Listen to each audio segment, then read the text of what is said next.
magse-segue ulit kami, Chairman.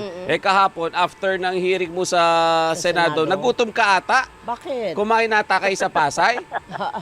Kaso, hindi maganda yung nangyari, Chair. Pakikwento nga po. Ano yan? Ako, alam niyo naman, alam mo naman, Sir Robert, nakita mo kung todo talaga Amerikano pa tayo. Correct. Well, alam mo talaga po, pagka nagugutom tayo, kahit saan dyan, alam mo, hindi naman po tayo maselan. Hindi po tayo kumain lang sa tabi-tabi na malapit sa Senado. At madami po kami, halos lahat ng miyembro ng komisyon, isa lang ang wala, ay present po kasama yung mga staff namin.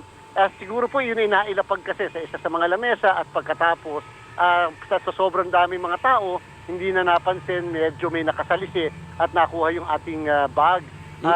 Ginawa naman po ng paraan para makita, mahabol sa CCTV, pero unfortunately, hindi na po namin na-recover. Yung bag naglalaman ng isang cellphone na prepaid pa, mga 60, siguro kung si Ma'am Doris text ako, kaya si Sir Alvin dati, mga 600 messages yung hindi ko nababasa doon, so hindi ko na paggagagamit. Opo, kaya meron din pong konting pera yon.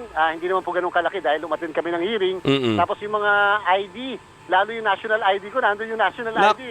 Kahirap-hirap. Pinilahan ko pa yun para na makakuha ng national ID.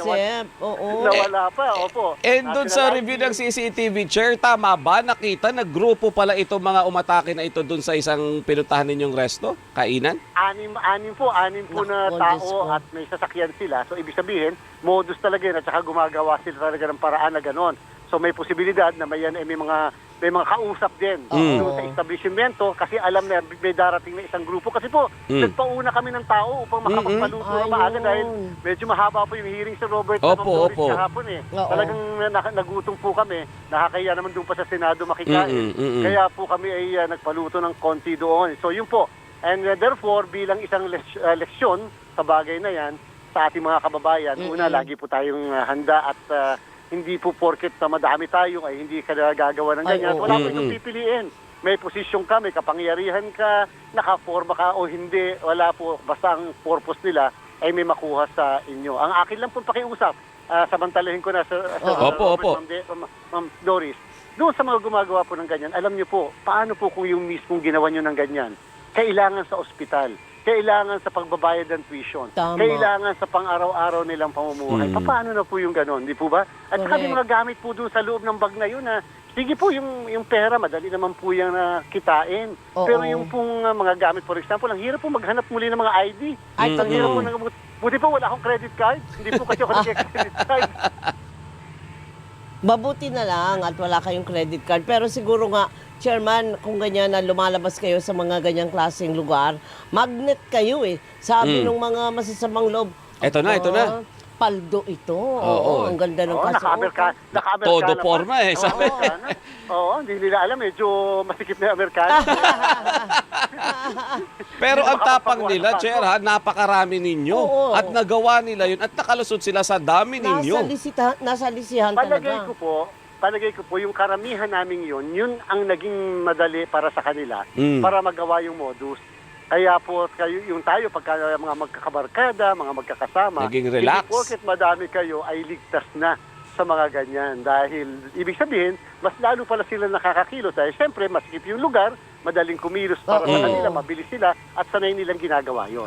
Tsaka parang distracted ang lahat kasi grupo kayo eh. Tama po kayo. Habang nagkikwentuhan kami, walang nakakapansin. Yun na may ganun na pala. Doon po sa doon sa gumawa ng kalokohan na yun, narinig yung panawagan ni Chairman. At doon naman, usually yung mga ganyan partners, sa dami na nakukover ko ng salis pag nakuha na nila yung kailangan nila, tatapon yung bag, itatapon din yung mga ID. Tawag niyo po kay Chairman para yung ID niya maibalik sa kanya. Huwag po yung ID, ang hirap pong pumila sa at least po, ngayon mabilis na yata ang pagkuha ng national. Talaga po nung simula, mahaba yung pila. Pinila ko po yung national ID na yan. Ay napaka-importante sa atin yan. At yan ay pagkakakilanlan natin. Kasama na rin yung ID ng COMELEC. Kasama na rin po yung mga iba pang ID na IBP ID na andun din po. Di siyempre, isa-isahin mong kolektahin na naman yun. At mag-a-apply ka.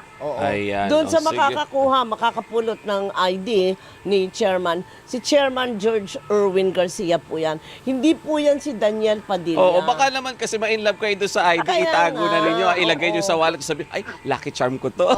Hindi po. Si Chairman po yan, ibabalik po natin sa kanya. Chairman, maraming salamat po at mag-iingat po. Thank you po. Maraming salamat, Sir Robert, Ma'am Doris. Mabuhay po kayo. Mabuhay Ingat kayo lagi. si COMELEC Chairman, Attorney George Erwin Garcia.